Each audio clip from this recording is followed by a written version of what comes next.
Hello. So welcome to the channel. And मैंने SSC CGL का आज एग्ज़ाम दिया था टीयर वन में 26 सितंबर, शिफ्ट वन, टीयर वन का एग्ज़ाम, सॉरी। सो बेसिकली कैसा एग्ज़ाम रहा, क्या रहा, एक हल्का रिव्यू बिकॉज दिया है तो एक बना लेते हैं। ओके, सो आगे जाते हुए वीडियो का फ्लो क्या रहेगा, पहले हम एग्ज़ाम लेवल की बात करेंगे, फिर हम सेफ अटेम्प्ट्स की बात करेंगे, और फिर हम इंपॉर्टेंट टिप्स की बात करते हैं। मैं यहाँ आंसर्स डिस्कस नहीं करूँगा बिकॉज वो बाकी चैनल से आप ढूंढ सकते हैं, और प्लस मेरा honest review as a student आता है, नॉट एज अ टीचर कि मैं बहुत लोगों से क्वेश्चन इकट्ठा करूँ और उससे सोल्यूशन ढूंढूँ। सो मैं अपना उस हिसाब से रिव्यू देता हूँ। तो पहले तो एग्ज़ाम इम्प्रेशन लेवल पे आता है। तो जो फर्स्ट इम्प्रेशन मतलब बेसिकली जब मैं तुरंत देख कर निकला या जब मैं दे रहा था, तब मेरा क्या इम्प्रेशन था, जो रिलेटिवली सीजीएल के मॉक लेवल से रिलेटेड आता है। तो मुझे ऐसा लगा कि रीजनिंग वाज मॉडरेट, ऐसे बहुत ज़्यादा इजी नहीं लगा मुझे। अब इसका मेजर रीज़न ये है, ये टाइम जो मुझे लगा। मुझे यूजुअली इजी पेपर में 17 मिनट लगता है सॉल्व करने में, फंस के भी अटक के भी। ऑब्वियसली घर में थोड़ा शांति से कर सकते हैं, थोड़ा डर कम रहता है, बट स्टिल ये 5 मिनट जो एक्स्ट्रा लगा मुझे, it's not just because of the fear. ये इसके कारण भी है कि ये पेपर थोड़ा मुझे टफ लगा रीजनिंग का, प्लस मुझसे 2 या 3 क्वेश्चन तो नहीं बने, बट इसमें से 2 क्वेश्चन मैंने थोड़ा गेस मारा क्योंकि मैं आसपास पहुंच रहा था तो मैंने मार दिया। तो इसलिए मुझसे 24 ही बने इसमें, एक क्वेश्चन मैंने नहीं किया। फिर हम आते हैं इंग्लिश पे। इंग्लिश भी मुझे मॉडरेट टू टफ लगा सीजीएल के लेवल से, बिकॉज बाकी जो मैंने जितने भी टेस्ट दिए हैं, मेरा इंग्लिश ठीक जाता है। सो बेसिकली मुझे 6 मिनट लगता है, मैक्सिमम 7 मिनट, बट यहाँ पे मुझे I think I am pretty sure शायद 10 मिनट के अराउंड लगा हो। एंड इस कारण से मैं बोल रहा हूँ टफ, और प्लस अटेम्प्ट्स तो मैं पूरे ही कर पाता हूँ और बहुत लोग ही पूरे पूरे किए होंगे। बट द पॉइंट इज कि ये 10 मिनट लगा और मुझे हर क्वेश्चन पर रुकना पड़ रहा था, सोचना पड़ रहा था। कुछ अरेंजमेंट कैसे 2 क्वेश्चन आ गए थे, पैरा जम्बल्स शायद उनको बोलते हैं, और जो भी क्वेश्चन थे मुझे एक बार रुक के थोड़ा समझना पड़ रहा था rather देन फटाफट अटेम्प्ट करना है। तो इसलिए मैं 1 2 3 मिनट इसमें ज़्यादा खर्च हुआ। तो बेसिकली रीजनिंग और इंग्लिश मेरे जो यूजुअल इजी मॉक्स हैं उनसे तो टफ था, इसलिए मैं रीजनिंग को मॉडरेट बोला और इंग्लिश को मॉडरेट टफ बोला। जीके मुझे इजी टू मॉडरेट लगा, मेरे लिए एक्चुअली इजी था because UPSC background plus RBI दिया है, तो उसके लिए भी कुछ चीज़ें पढ़ी थी और मैंने पॉलिटी बहुत अच्छे से कर ली थी। तो उस कारण से बहुत सारी चीज़ें मुझे पता थी उससे रिलेटेड। मतलब मैंने बुक नहीं पढ़ा था, मैंने बस एक चार्ट पढ़ा था जिसमें आर्टिकल्स बहुत सारे मेंशन्ड थे और पार्ट्स, क्योंकि वो क्वेश्चंस इस लेवल के एग्जाम्स में ज़रूर आते हैं, मैंने नोटिस किया है। साइंस पढ़ लिया था एंड एटसेट्रा, एनीवे।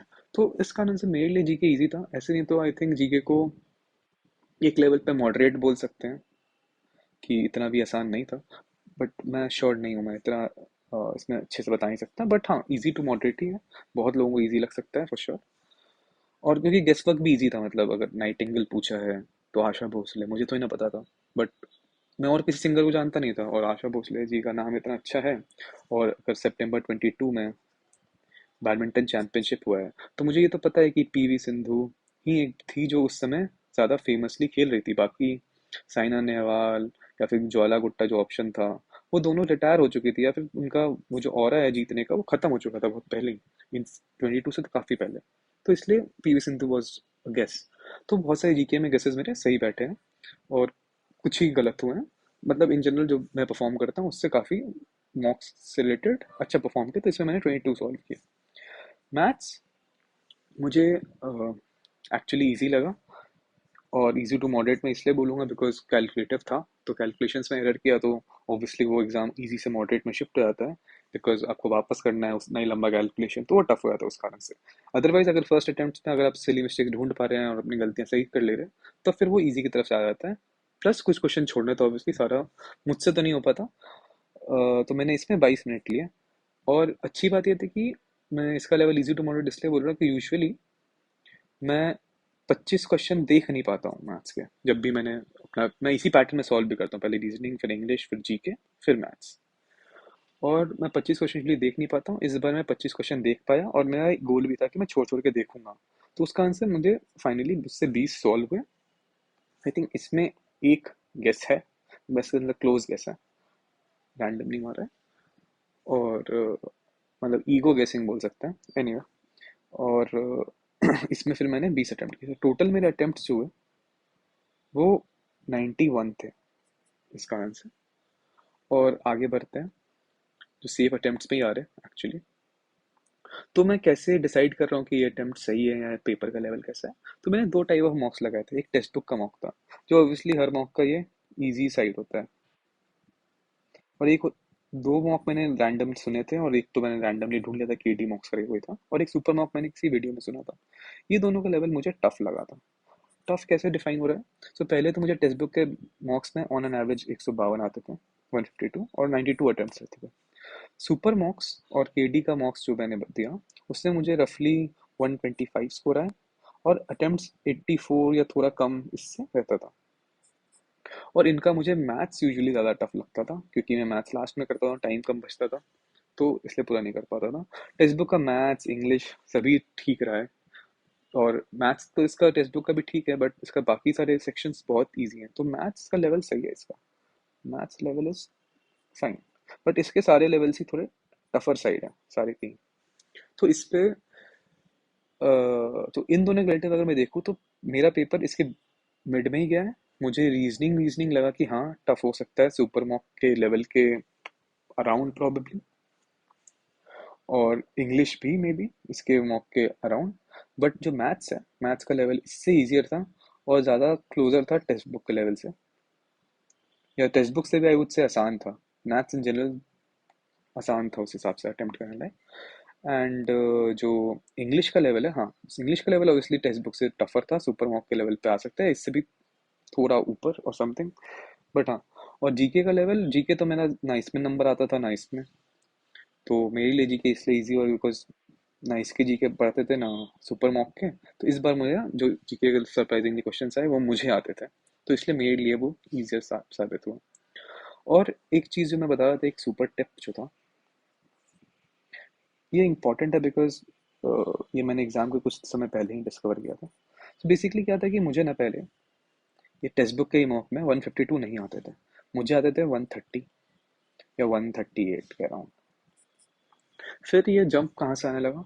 ये jump 14 to 20 to 14 number marks का आने लगा मैथ्स से, क्वांट। अब इसमें मैंने चेंज क्या किया? तो बेसिकली जब मैं पहले सॉल्व करता था, तो मान लीजिए शीट ऑफ पेपर है, तो मैंने यहाँ कुछ सॉल्व किया, फिर एक क्वेश्चन यहाँ सॉल्व किया, फिर यहाँ, फिर पांचवा क्वेश्चन के लिए जगह नहीं बचा तो यहाँ थोड़ा सॉल्व किया, फिर यहाँ सॉल्व किया उसी को, और फिर उसी को फिर यहाँ सॉल्व किया। अब मैंने कुछ गलती कर दी, आंसर मैच नहीं किया, तो अब मैं सर्च कर रहा हूँ पेपर में, आंसर तो मैच नहीं किया। अब मैं सोच रहा हूँ सिली मिस्टेक मेरा है कहाँ, और मैं ढूंढ ही नहीं पा रहा हूँ कि इसके पहले का स्टेप कहाँ है, इसका पहले का स्टेप कहाँ है। तो इस कारण से मेरे लिए मैथ्स का पेपर ऑटोमेटिकली टफ हो गया। मैथ्स या फिर रीजनिंग में अगर ऐसा कुछ किया, रीजनिंग में तो स्पेस की जरूरत नहीं पड़ती, तो इसलिए मैथ्स पे स्टिक करते हैं। तो इसलिए मेरे मैथ्स ऑटोमेटिकली टफ हो गया। और एक्चुअली आरबीआई के पेपर में भी मेरा मैथ्स में सिली मिस्टेक जो होते थे वो इसी मेथड के कारण होते थे। तो ये जो रैंडम खोया हुआ है, इसके कारण से मैथ्स में ना सिली मिस्टेक ढूंढ पा रहा हूँ, और ना उसको ठीक कर पा रहा हूँ। तो हो गया ये टफ, क्योंकि मुझे अब 2 बार सॉल्व करना पड़ रहा है कुछ सम जिसमें मैं अटक रहा हूँ। अब मुझे ये मेथड बताया गया अपनी मम्मी के द्वारा, क्योंकि उनका मैथ्स काफ़ी एक्यूरेट रहा है बचपन से, तो वो बोली कि तुम बहुत अनटाइडी करते हो, तो मैं तो वो जरा हम लोग ऐसे ही सॉल्व करते हैं, इंजीनियर लोग हैं। बट उन्होंने बोला कि तुम कुछ मत करो, तुम बस जाना एग्जाम में, पेपर को डिवाइड कर लेना, या मॉक्स ट्राई करो, पेपर को डिवाइड कर लो पार्ट्स में, और फिर एक सम यही सॉल्व करो, दूसरा सम यही सॉल्व करो, अगर लग रहा है एक्सटेंड हो रहा है तो ठीक है यहाँ सॉल्व कर लिया। बट ऐसा नहीं है कि तीसरा सम अगर इस छोटे में खत्म हो गया, तीसरा सम तुमको यहाँ से स्टार्ट करना है, नहीं, तीसरा सम को यहीं से करो। और ये method was a game changer for me. मेरी एक्यूरेसी ऑनेस्टली अगर सिली मिस्टेक्स की बात किया जाए, तो वो 100% पे पहुंच गई, कि एक भी सिली मिस्टेक नहीं हो रहा था। सो ये था इंपॉर्टेंट टिप, और आप लोग भी ये ट्राई कर सकते हैं कि नीटली सॉल्व करना या फिर सेगमेंटेड वे में सॉल्व करना, उससे नंबर अपने आप बढ़ जाएगा। Thank you.